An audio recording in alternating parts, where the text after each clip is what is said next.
Nah, sekarang waktunya kita mendengarkan apa yang akan disampaikan oleh dua narasumber tamu kita. Yang pertama, Pak Rusman Ermanik dulu. Disilahkan kalau ada suatu hal atau barangkali materi yang mau disampaikan, dipersilahkan kepada Pak Rusman, setelah itu nanti Mas Aji Saksono. Silahkan Pak Rusman dulu untuk menyampaikan materinya. Ya, terima kasih. Kalau tadi sudah Mas Nur Wahid dibully oleh saya, Mas Khalifah dibully oleh saya, Mbak Hidayat dibully oleh saya, dan Mbak Lucy dibully oleh saya. Sekarang gentenan saya yang dibully oleh adik-adikku yang kami sayangi gitu ya. Nah, saya akan cerita tentang best practice ya. Jadi arti penting dari acara ini. Jadi acara ini sangat penting sebagai fondasi atau dasar dari EBP, Evidence Based Policy. Pada saat acara ini tidak ada atau hasil penelitian tidak didiseminasikan, maka teman-teman di pengambil keputusan itu kekurangan pegangan, ya, pegangan hasil penelitian, sehingga bisa jadi usulan kebijakannya, usulan programnya sejatinya sudah salah tapi tetap aja dilanjutkan, sehingga acara ini saya kira luar biasa. Yang kedua, acara ini juga sebagai ajang latihan bagaimana menjadi presenter ya, yang kemudian merupakan sebuah keahlian di luar yang pernah diajarkan. Jadi mata kuliah non SKS. Jadi berbahagialah Mas Nur Wahid, Mas Khalifah, Mbak Hidayat, dan Mbak Lucy. Semoga ini bisa menjadi trauma positif ya, trauma positif melekat dalam pikiran kita supaya kemudian ke depannya kita bisa menjadi presenter yang lebih baik. Adapun bagi teman-teman yang tidak menjadi presenter, saya kira itu kekurangan, harusnya kita berlomba-lomba untuk menjadi presenter gitu. Nah, pertanyaannya apakah yang dimaksud dengan best practice itu? Kalau kita pakai Merriam-Webster ya, diterjemahkan secara bebas, best practice adalah suatu prosedur mapan, sebuah prosedur, dia telah mapan dan terbukti menghasilkan kinerja yang optimal, yang diusulkan sebagai suatu standar yang cocok untuk diadopsi secara luas. Kalau di Klatpim itu ada yang namanya proper, proyek-proyek perubahan. Sejatinya sedang mengusulkan sebuah best practice, sejatinya sebuah inovasi untuk diterapkan di daerahnya. Nah, tadi teman-teman itu sejatinya sedang mengungkap hasil penelitian yang rekomendasi dan sarannya untuk ditindaklanjuti dalam pengambilan kebijakan. Betty beda-beda tipis, memang ya karena kita masih proses belajar tidak apa-apa. Kita mempelajari sebuah prosedur yang mapan, kita buktikan bahwa kinerjanya bagus, dan kemudian nanti kita sarankan untuk diadopsi secara luas. Itu yang namanya best practice gitu. Nah, lalu kemudian ternyata tidak sembarang prosedur kita usulkan. Kalau perguruan tinggi itu ya, itu biasanya punya kriteria. Apa sih yang mau kita usulkan untuk diadopsi gitu. Yang pertama, prosedur itu harusnya punya dampak positif ya secara langsung pada orang miskin sejatinya. Karena dunia perguruan tinggi itulah dunia ideal ya, dunia ideal. Maka kemudian berusaha langsung nembak orang miskin, nembak maksudnya membantu, sementara orang kaya dengan kekayaannya mampu menolong dirinya sendiri. Sehingga kemudian proses pemilihan prosedur apa yang mau dikembangkan itu mestinya berhubungan dengan masyarakat miskin. Terus kemudian dia harus berdampak positif. Karena apa? Karena ada kemungkinan sebuah kegiatan itu justru berdampak negatif gitu. Jadi ada sebuah kegiatan justru berdampak negatif. Oleh karena itu memang di daerah itu memang selalu diminta untuk melakukan analisis resiko. Ya, jadi kalau kita beri bantuan modal, dampak negatifnya apa? Kalau kita beri bantuan, misalnya bantuan alat, itu implikasinya apa? Dampaknya apa? Begitu juga dengan adik-adikku tadi yang mudah menyampaikan materi, setiap slide yang ada itu harus dipikirkan analisis, harus dipikirkan resikonya. Nek tak omongin ini, bisa berarti lain nggak sih? Kalau misalnya aku terlalu nembak tanpa bukti, orang-orang bisa marah nggak sih? Ah, gitu dia. Jadi perlu namanya analisis resiko. Itu yang pertama, kita harus memilih best practice yang punya dampak langsung pada orang miskin. Ya. Lalu kemudian yang kedua, dampak itu harus pakai kolaboratif, kata Pak Nur Wahid tadi. Ya. Harus punya kemitraan. Karena apa? Karena masalah sosial itu memang kompleks. Gitu. Masalah sosial itu kompleks dan jarang atau mungkin ya tidak ada yang sangat simpel, yang cuman bisa diselesaikan oleh satu lembaga. Biasanya perlu kemitraan. Oleh karena itu, Mas Nur Wahid tadi sudah membawa tema tentang kolaboratif, dan tolong refleksi pada kelompoknya Mas Nur Wahid, bagaimana kelompok saya dalam berkolaborasi. Apakah ada yang tidak mau berkolaborasi? Apakah kemudian ada yang ngelesnya waktunya macam-macam? Apakah ada yang kemudian nek dikandani malah angel gitu ya? Karena apa? Ya itulah kendala kolaborasi. Sementara kalau di pemerintahan memang harus ada kolaborasi. Dan di Fakultas Ekonomi itu sedang dipelajari mengapa yang namanya koordinasi itu selalu gagal, itu selalu dipelajari. Oleh karena itu kalau Mas Nur Wahid itu mau skripsi nanti, saya kira kolaborasi jadi tema skripsinya saya kira sangat bagus ya, karena memang dia topik yang sangat indah di pidato.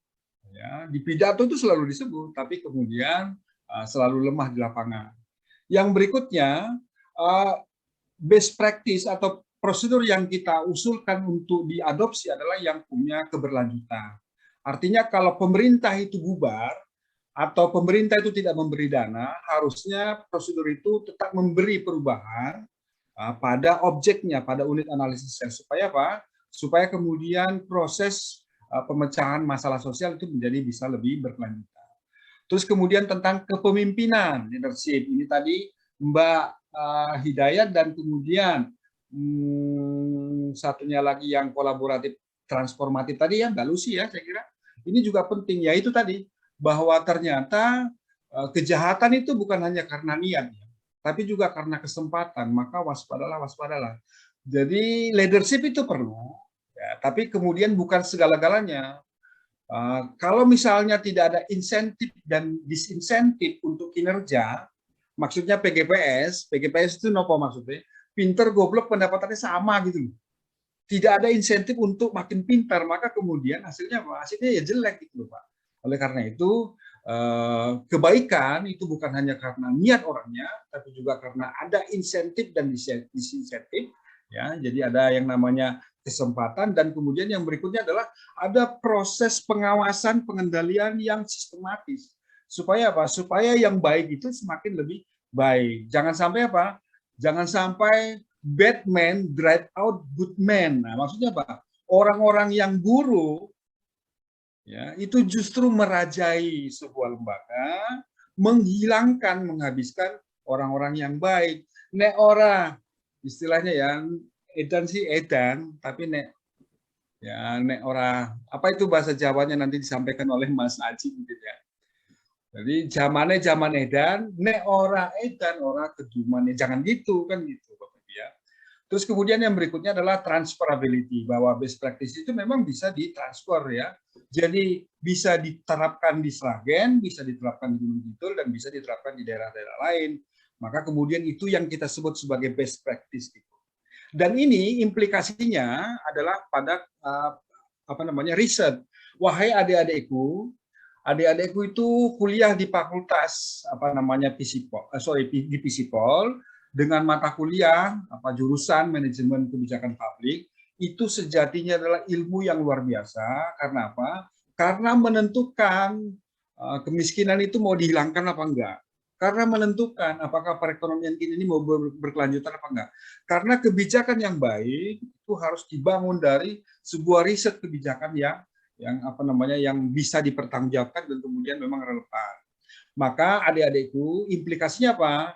Implikasinya adalah kita perlu riset evaluatif. Riset evaluatif itu apa? Penerapan prosedur riset untuk penilaian kinerja kebijakan atau program.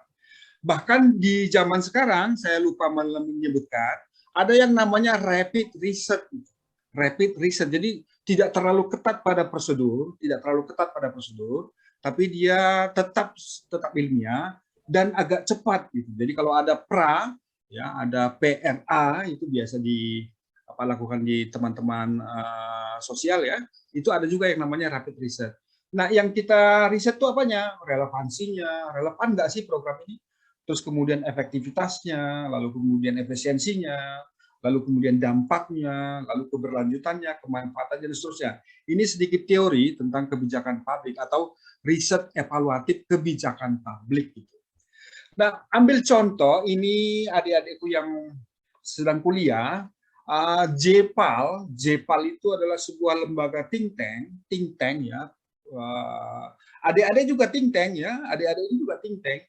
Tapi JPAL itu punya sumber dana yang luar biasa. Dia mempelajari dampak dari kasus kredit mikro gitu. Dia mempelajari dampak dari kasus kredit mikro. Nah, biasanya ya, kalau misalnya saya jadi bupati, biasanya yang tak janji itu yang enak-enak. Nanti tak kasih bantuan modal, nanti tak kasih ini, tak kasih itu gitu loh. Kelihatannya kan bagus, diberi. Jadi teori perubahannya begini. Dikasih bantuan modal, lalu dia bikin usaha, usahanya berkembang, lalu kemudian perekonomian keluarganya berkembang, dan kemudian nanti ya dia bisa saving, lalu kemudian secara psikologis dia nggak deg-degan karena punya uang, lalu dia bisa meningkatkan pendidikannya, lalu kemudian rasa kebahagiaannya meningkat sehingga kemudian meningkatkan well-being gitu. Ini kan bagus ya. Nah, itu teorinya gitu. Lalu kemudian JPAL ya, yang kemarin menerima hadiah Nobel itu melakukan namanya RCT, uji coba random terkontrol, semacam evaluasi kebijakan tapi tidak kualitatif, kuantitatif, namanya randomized control trial. Hasilnya adalah, ya ini sedikit ya saya anukan dulu, saya hide dulu karena nggak kelihatan. Nah, hasilnya adalah ternyata kredit mikro yang sering digadang-gadang dan terkenal dengan Bremen, ya, Bremen Bank, dan dapat hadiah Nobel juga, gitu, yang dari Bangladesh, ya, ternyata tidak menghasilkan dampak transformatif pada rata pendapatan atau konsumsi jangka panjang. Gitu. Nah, temuan ini saya kira sangat akan membantu para pengambil kebijakan, apalagi kalau diperjelas gitu.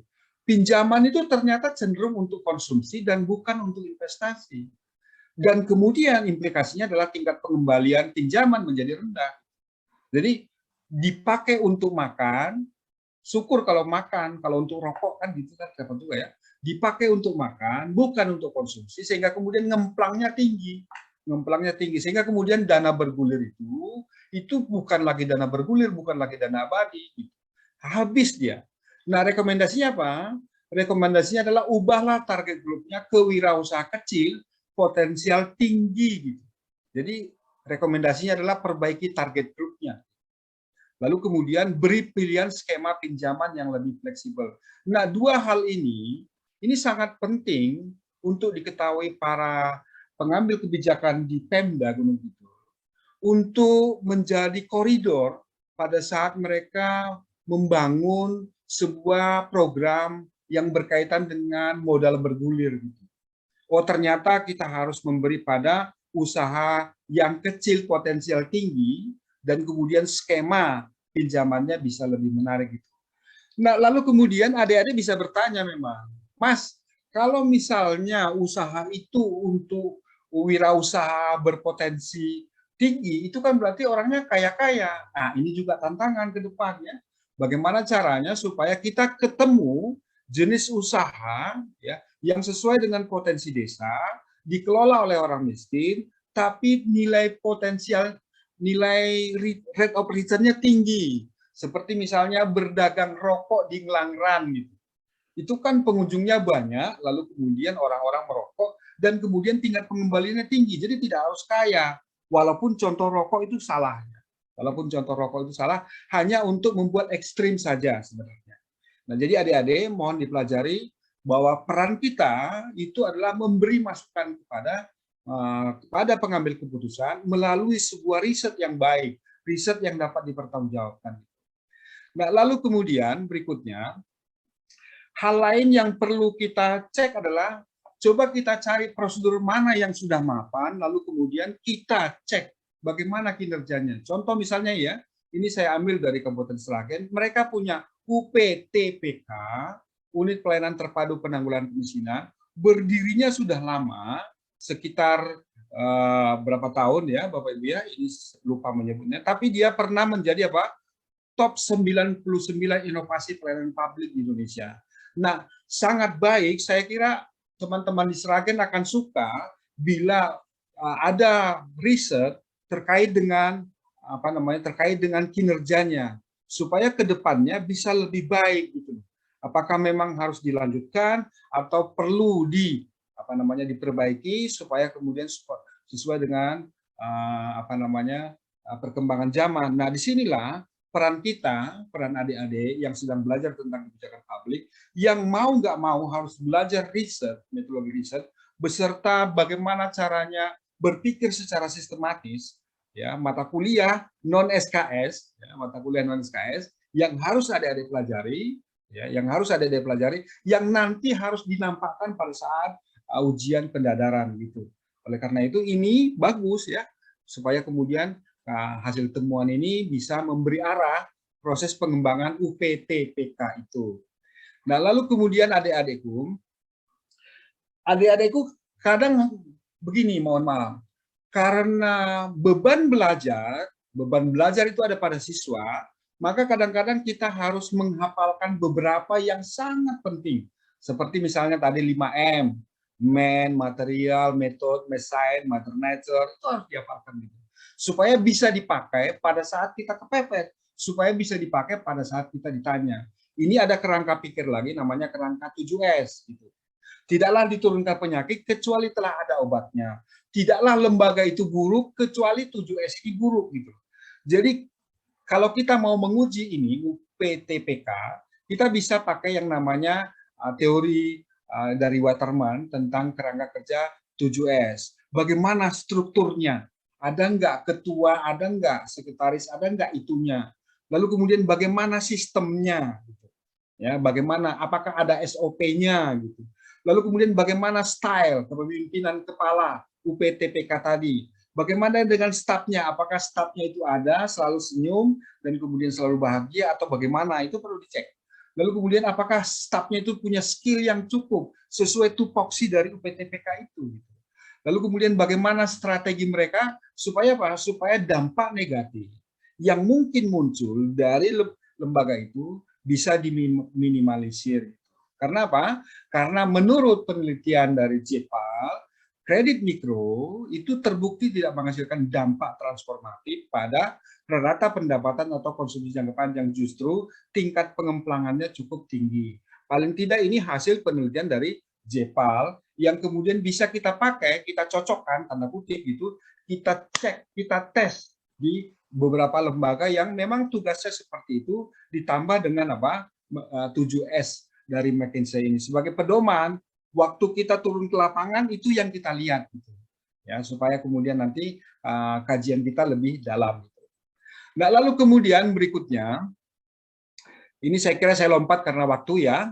Lalu yang penting lagi, yang perlu saya sampaikan adalah ini yang namanya 4 prinsip perencanaan berbasis bukti ya. Jadi ini juga tantangan di seluruh Pemda di seluruh Indonesia, perencanaan berbasis bukti. Ada banyak perencanaan dengan pendekatan perencanaan berbasis gender, perencanaan berbasis bukti, perencanaan berbasis kinerja, perencanaan berbasis selera, perencanaan berbasis kepentingan politik, perencanaan berbasis macam-macam, akan gitu ya. Nah, yang jelek-jelek nggak ditiru ya.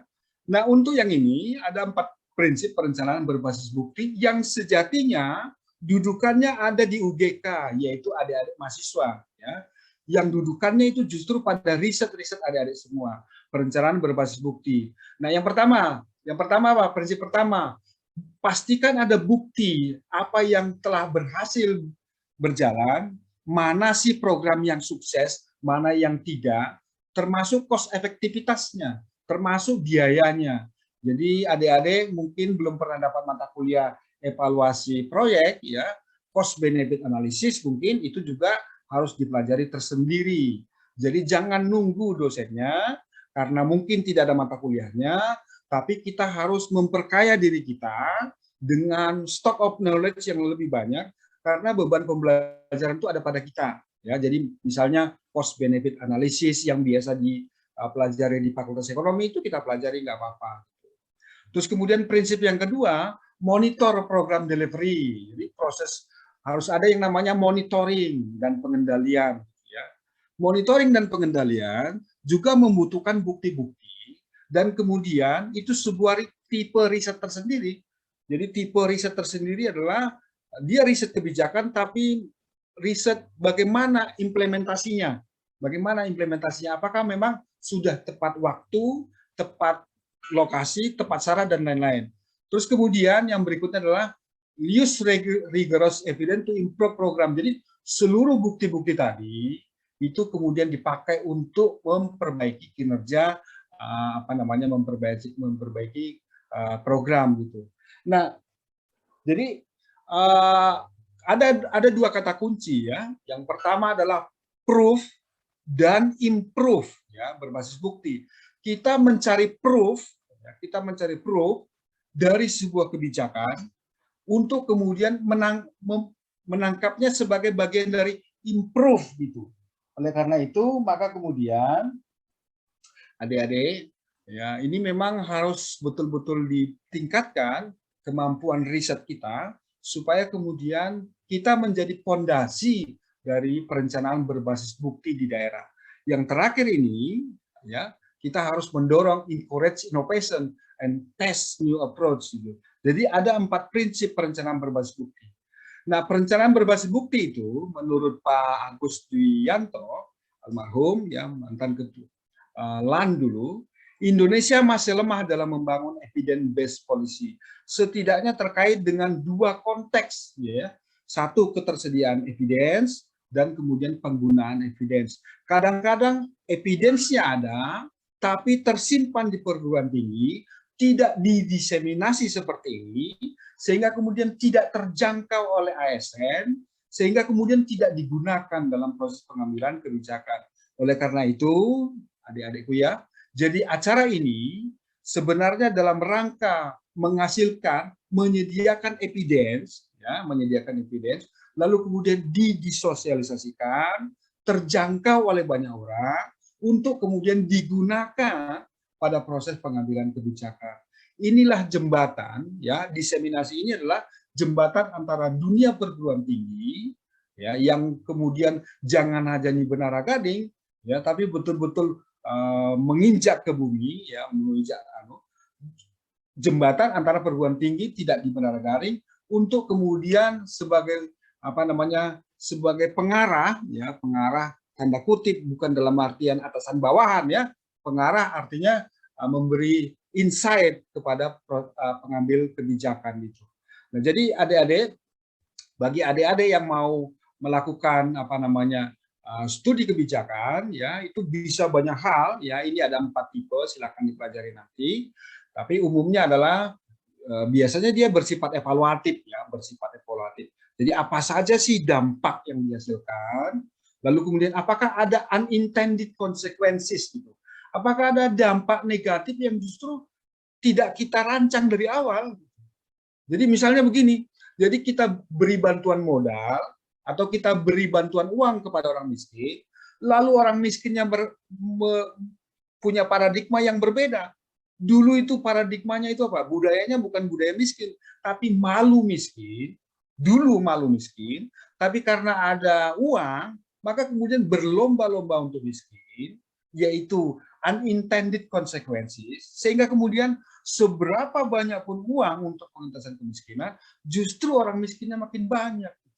Ini kan sebuah temuan yang mungkin kemudian perlu diangkat, apakah memang ada di Gunung Kidul, supaya UGK betul-betul bisa menjadi motor atau mitra positif bagi Pemda Gunung Kidul.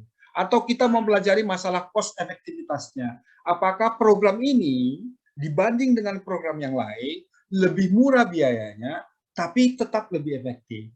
Nah, lalu kemudian tambahan berikutnya adalah seluruh pemahaman itu perlu kita kumpulkan untuk apa? Untuk improving ya. apakah kebijakan itu perlu direvisi atau diperbaiki. Nah, sekali lagi adik-adikku sekalian, itu yang perlu saya sampaikan. Ya. Ini acara yang sangat penting, yang perlu kita ikuti dan kemudian perlu kita biasakan, terutama kepada adik-adikku yang masih adiknya Mas Khalifah atau adiknya Mas Nur Wahid, ya bisa menarik kesimpulan dari acara ini.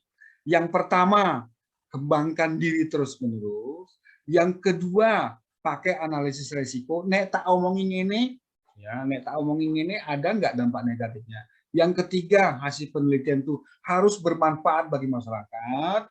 Lalu kemudian yang berikutnya, bukti-bukti itu harus kuat dan kemudian sesuai dengan etika penelitian supaya apa? Supaya pada saat diseminasi seperti ini tidak menjadi ajang salah-salahan, tapi memang ajang untuk perbaikan, improving ke depan bagi semua orang. Karena apa? Karena fitnah itu lebih kejam dari pembunuhan. Saya kira demikian Pak Haji, matur nuwun.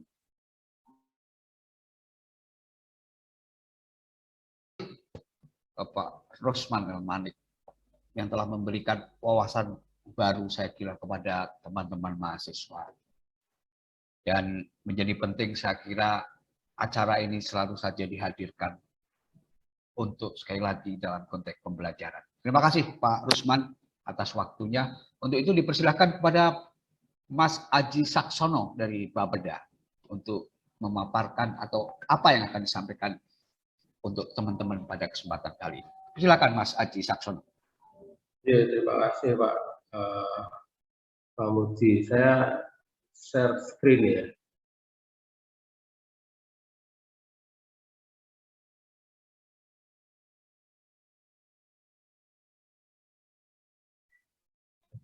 Sudah terlihat ya. Mungkin saya mulai. Terima kasih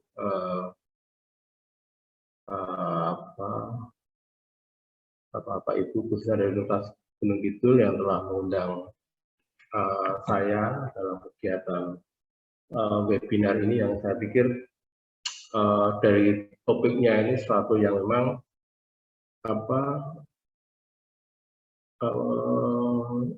semacam evaluasi atau akhir tahun dari suatu kebijakan-kebijakan yang ada di sekitar kita ini sangat bermanfaat. Selain untuk kalangan akademisi, juga bagi kami ya, bagi saya yang posisikan sebagai praktisi di pemerintahan, untuk menerima ini sebagai evaluasi dan menjadi sepakat yang disampaikan Pak Rusman tadi, menjadi efisien untuk menyusun suatu kebijakan. Mungkin yang pertama yang kami hormati Ibu Evi Ilawati sebagai selaku Ketua Pusat Studi Pedesaan, Kebudayaan dan Pariwisata, kemudian Ibu Sumarni Esos MPA selaku Kaprodi Administrasi Publik, kemudian Pak Rusman rekan narasumber, dan yang tidak kalah Bapak Ibu dosen juga GK, kemudian yang tidak kalah pentingnya adik-adik mahasiswa yang terutama yang tadi mempresentasikan suatu capaian yang luar biasa sekali, bisa mempresentasikan ini semacam konferensi seminar gitu ya, seminar ilmiah. Jadi ini patut kita lestarikan. Kemudian di sini topiknya memang best practice tadi ya, tapi saya mencoba karena saya memposisikan sebagai praktisi, saya akan menyampaikan materi saya mengenai tren atau isu-isu terkini ya dalam penelitian ilmu sosial, yang saya pikir ini penting. Dan seperti kita ketahui, dinamika ilmu sosial, baik isu sosial maupun penelitiannya kan sangat dinamis, sangat berubah sangat cepat. Jadi saya akan mencoba melihat beberapa isu yang saya pikir sangat relevan untuk kita kaji atau yang saya sudah baca selama ini, saya lihat sering muncul gitu. Tapi ini tidak menjadi apa, memang artinya ada banyak isu yang lain, tapi saya mungkin hanya menyampaikan 3 hal. Kemudian tadi Bu Evi WA saya agar perkenalan gitu ya. Jadi saya sehari-hari bekerja di Bapeda Kabupaten Gunung Kidul, aktif mulai 1 Desember, jadi sebelumnya tugas belajar, jadi baru selesai. Kemudian pendidikan saya S1 atau D4 itu di STPDN Bandung, jadi ilmu pemerintahan yang saya pelajari. Jadi saya memang dicetak untuk menjadi praktisi di pemerintahan. Kemudian S2 di MAPUGM, manajemen publik juga saya pelajari. 2007 selesai. Nah, yang S3 di Australia di UNSW ya, University of New South Wales. Itu saya mengambil sebenarnya antropologi pembangunan. Nah, jadi masih nyambung terkait dengan kebijakan sebenarnya, tapi dari sisi antropologinya, dari sisi budayanya, ya, budaya relasi sosial di teorinya agak sedikit berbeda dengan manajemen publik. Nanti coba saya singgung. Itu sekilas mengenai saya. Jadi sehari-hari saya di Bapeda. Nanti silahkan kalau ada adik-adik semua ingin bertukar pikiran, saya selalu terbuka. Saya senang dengan generasi muda yang memang punya inisiatif untuk mungkin memberi masukan kebijakan apa seharusnya seperti ini di Gunung Kidul. Jadi kalau saya pikir kita Gunung Kidul punya UGK, jadi kalau harus kita manfaatkan secara optimal. Ini lembaga think tank-nya kita.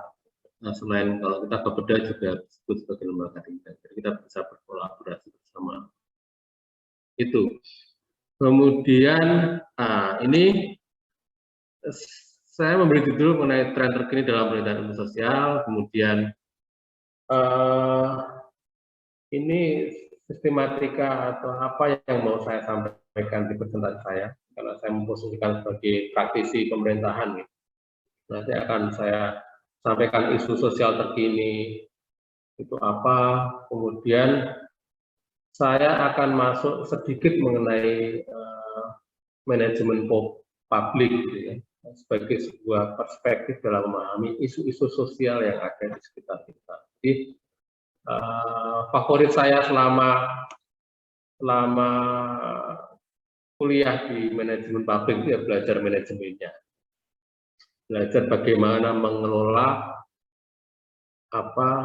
menghasilkan suatu kebijakan yang efektif dan efisien, dan tentunya pro kepada publik. Jadi itu yang buat saya sangat mengena dan saya terapkan sampai sekarang.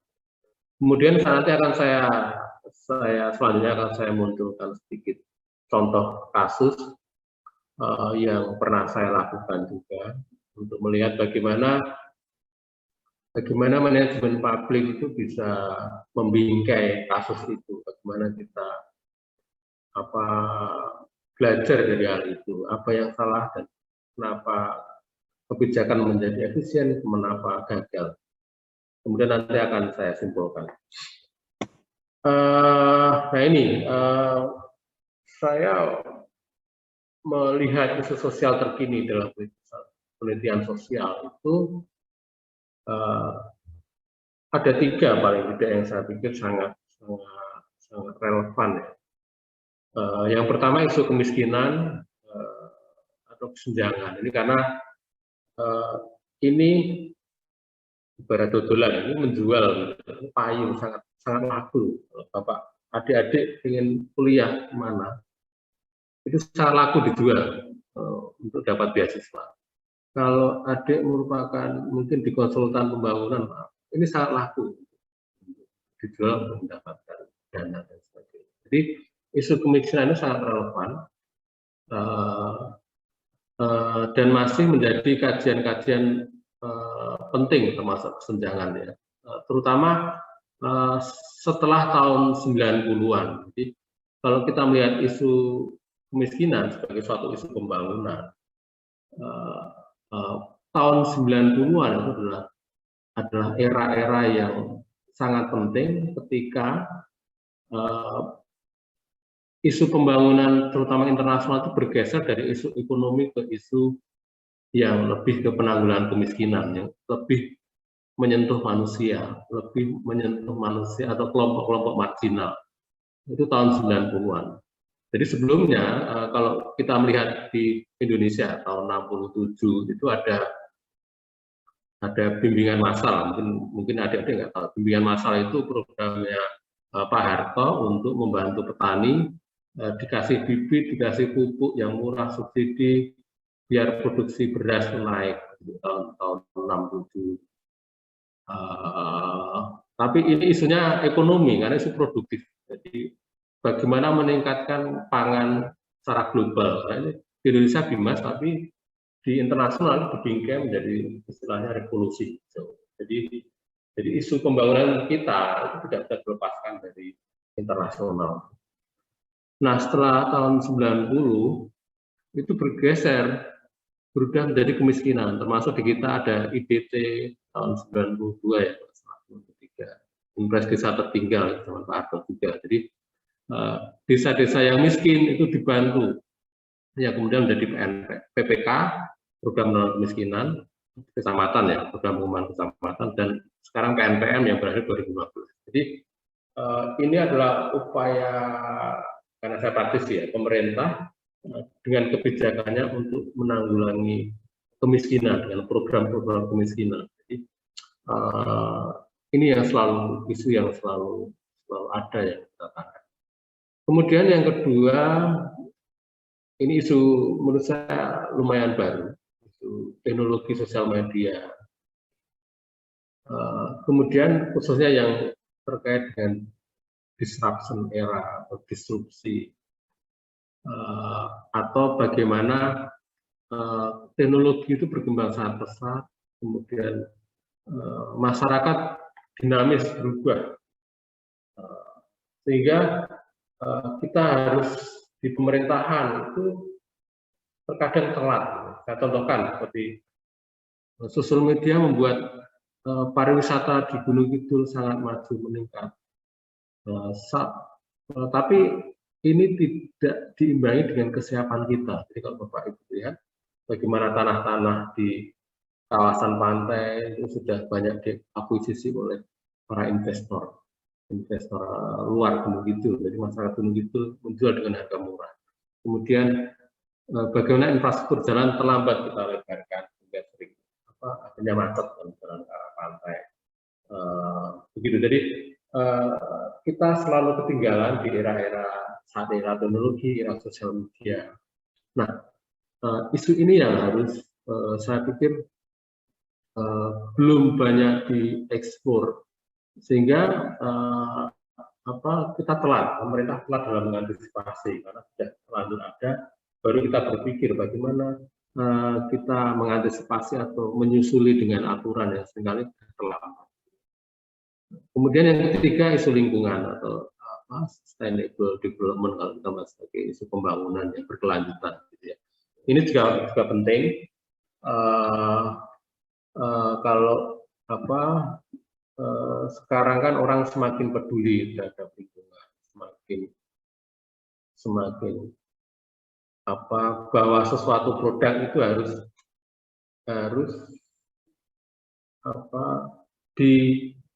dihasilkan secara ramah lingkungan. Bagaimana kita menangkap tuna secara ramah lingkungan, bagaimana kita memotong pohon di Kalimantan yang ramah lingkungan, kelapa sawit gitu. Jadi kemudian ada muncul sertifikat ramah lingkungan. Kalau Bapak Ibu atau adik beli bahan kalengan itu ada tulisan bahwa produk ini dihasilkan dan diproduksi dengan ramah lingkungan, dengan proses yang ramah lingkungan. Jadi ini isu yang penting karena masyarakat saya melihat di dunia itu semakin peduli dan kalau kita tidak masuk, tidak peduli juga, nanti kita akan ketinggalan. Jadi bagaimana kita melihat Uni Eropa sekarang membuat kita kesulitan mengekspor hasil sawit kita ke sana karena mereka melihat ini merusak lingkungan. Padahal kita tidak tahu apakah ada agenda kepentingan ekonomi yang lain untuk melindungi kepentingan mereka. Jadi ini harus mau tidak mau kita harus peduli gitu ya, dengan hal ini, termasuk kepada para peneliti.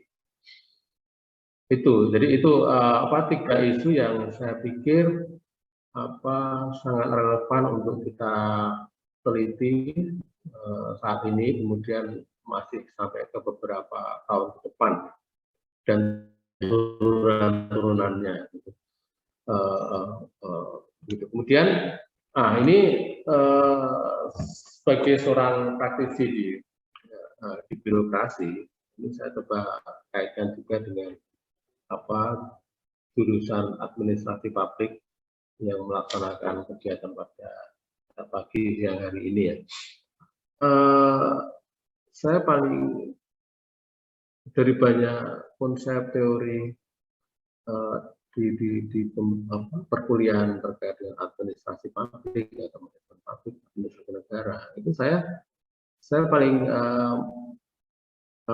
saya merasa sebagai praktisi itu paling relevan dengan memahami manajemen itu sebagai suatu paradigma atau suatu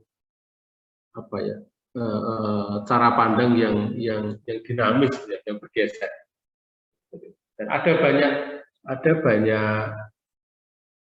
banyak versi untuk melihat bagaimana paradigma administrasi publik ini bergeser atau berubah.